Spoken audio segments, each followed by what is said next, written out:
When we talk about grinding in games, it's usually a bad thing. That's not the case at all with Monster Hunter World.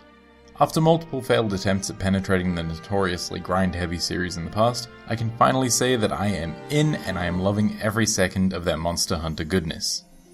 Monster Hunter has always been about one thing, and obviously that's hunting monsters. You track and slay or capture gigantic beasts to upgrade your gear, also you can go after the bigger and badder beasts further down the line. Monster Hunter World does have a story, but despite its occasional cool cutscenes, its main purpose is to serve as an introduction to the game's new world, and to push players through a slight difficulty curve.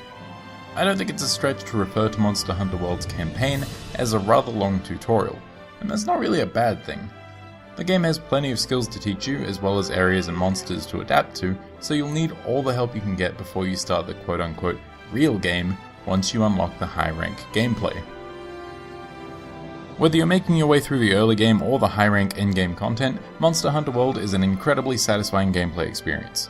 You set your sights on a target, investigate its habitat for clues, and then finally track down and fight your prey in an exciting battle. Having to research the various monsters as you hunt them is not only an engaging way of getting players to explore, it also serves a long-term purpose.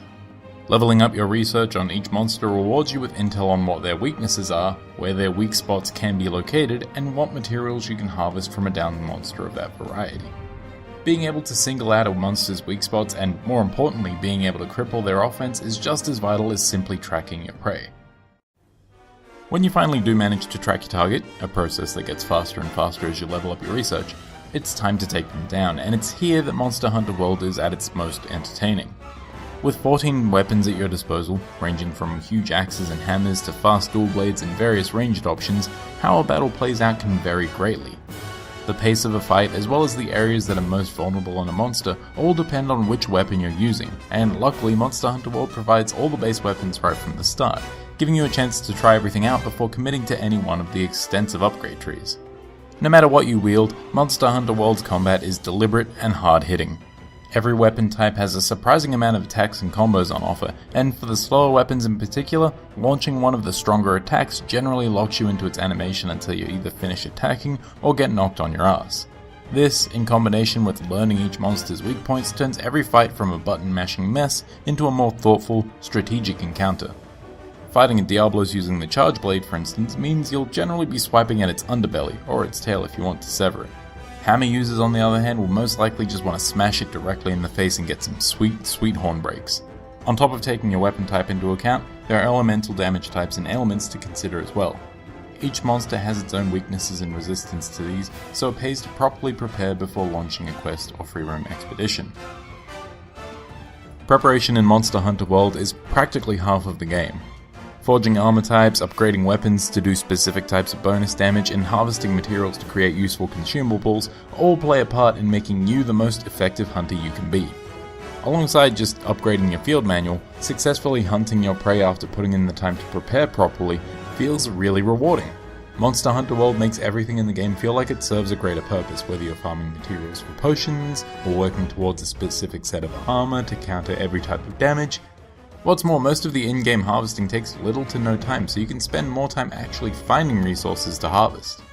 Some might look at the constant need for materials and think of it as an endless grind, and to some extent, they're right.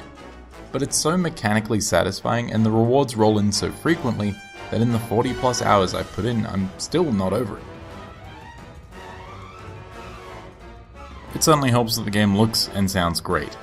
Each area has its own unique personality, whether we're talking about the rocky outcrops of the desert, the dense greenery of the tropical rainforest, or one of the game's other, more fantastic settings. Even within these large maps, there's variety around every corner.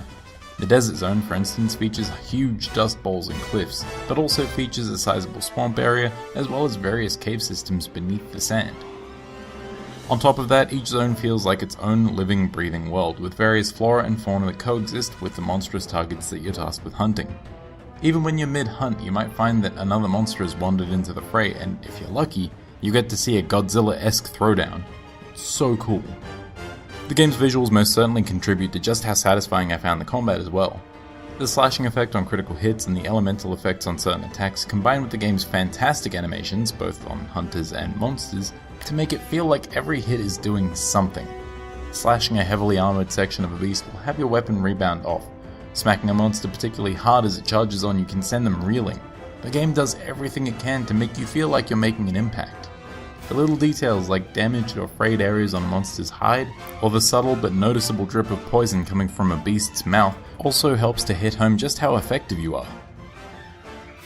But there would be no point in feeling like an effective hunter if you didn't have any monsters worth hunting.